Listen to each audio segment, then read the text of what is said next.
Bien, bonjour à tous. Vous êtes très nombreux à me demander comment on fait pour acheter du Bitcoin. Alors, il y a plein de solutions pour acheter du Bitcoin. Ceci étant dit, ce qui est intéressant aujourd'hui, qu'il sera peut-être plus demain, mais enfin, parce que les choses évoluent très vite avec la crypto-monnaie, c'est pouvoir passer d'une crypto à du dollar ou à de l'euro, et de repasser de l'euro à du dollar à de la crypto. Bon, pour moi, je dis bien pour moi, le principe le plus simple, c'est d'ouvrir un compte Virex. Alors, ouvrir un compte Virex, c'est gratuit. Vous avez la possibilité de recevoir une carte bancaire gratuite également, et vous allez voir comment ça fonctionne. Je vais me connecter sur mon compte Virex, parce que moi j'en ai déjà un, vous l'avez compris. Alors j'ai une authentification à deux facteurs, ça veut dire par là que je rentre un code qui m'est donné par Google Authentificator, qui est pour le moment où je fais la vidéo 287001.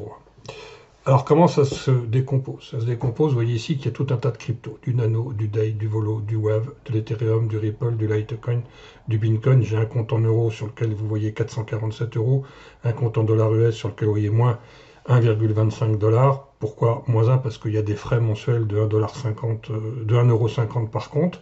Vous voyez que j'ai 0,46 78 23 Bitcoin, j'ai pas de Litecoin, j'ai pas de Ripple, j'ai 0,27 48 58 Ethereum, etc., etc. Donc j'ai un cumul total qui est environ de 0,62,1535 Bitcoin. L'intérêt de ce genre de choses, c'est que par exemple, si j'ai besoin de charger mon compte en dollars US, eh bien, je vais aller par exemple sur mon Bitcoin. J'ai ici envoyer des fonds depuis ce compte, ajouter des fonds ou échanger dans une autre devise. Je vais échanger dans une autre devise. Je vais échanger en quoi? Je vais échanger par exemple en dollars US, d'accord? Et je vais mettre en dollars US 10 dollars US. Donc je vais dépenser 0,002844 Bitcoin, je change et c'est instantané. Voilà. Donc vous allez voir qu'ici mon compte va passer, hop, voilà, je suis passé à 8,75. Ce qui veut dire que maintenant, et comme j'ai une carte bancaire en dollars, je peux dépenser 8,75 $. Inversement parlant, ici j'ai 447 euros, je peux très bien convertir mes euros dans une autre valeur qui sera donc, en l'occurrence pour nous, du Bitcoin. Donc je mets ici et puis je pourrais dire que je change 50 euros en Bitcoin. Je change, je confirme.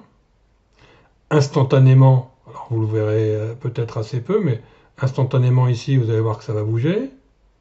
Voilà, ça a été 0,015 qui ont été ajoutés. Et donc dans mon tableau de bord, j'ai descendu ici de 50 euros et j'ai augmenté ici des 0,015 Bitcoin qui étaient... voilà, et vous avez toutes les opérations qui sont là. C'est pour moi la plus simple façon, pour un débutant en tout cas, d'acheter du Bitcoin et de pouvoir le transformer dans n'importe quelle autre monnaie. Alors il y a des frais, il y a des choses comme ça, mais les cryptos évoluent tellement vite que c'est... faut pas s'occuper de ce genre de choses. 2% de plus ou 2% de moins sur de la crypto aujourd'hui, ça ne représente peanuts. Donc vous avez une grande facilité. Quand vous allez ouvrir un compte Virex, vous allez pouvoir verser directement avec votre carte bancaire sur votre compte Virex. Alors je crois que c'est limité, vous verrez à combien. Et puis après, voilà. Alors, comment vous faites après quand vous avez un produit acheté en Bitcoin? Quand vous avez un produit acheté en Bitcoin, on vous demande d'envoyer une certaine valeur à un certain endroit. L'endroit, c'est une adresse. Une adresse Bitcoin, en voilà une. D'accord? Je peux très bien, à partir de cette adresse, vous demander de m'envoyer des fonds. Je vais faire comment? Je vais vous dire, veuillez m'envoyer 0,1 Bitcoin, par exemple, à cette adresse-là. De votre compte Virex, vous allez faire quoi? Vous allez faire envoyer des fonds depuis ce compte courant. Vous allez les envoyer une adresse. Pardon, ça c'est une... Vous les envoyez une adresse. Alors l'adresse... pouf. Attendez, excusez-moi, il faut que je fasse ça différemment, sinon on ne va rien y comprendre. Je vais copier l'adresse à laquelle j'ai envie de l'envoyer. Alors vous comprenez bien que c'est absurde ce que je fais, hein, puisque je vais m'envoyer sur mon propre compte.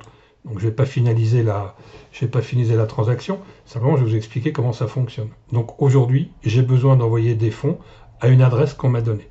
Eh bien je vais envoyer des fonds depuis ce compte, je vais les envoyer à l'adresse qu'on m'a donnée, je vais mettre un label si j'ai besoin, je vais mettre le montant qu'on m'a demandé d'envoyer, etc. C'est du Bitcoin ou c'est de l'euro ou c'est ce que vous voulez.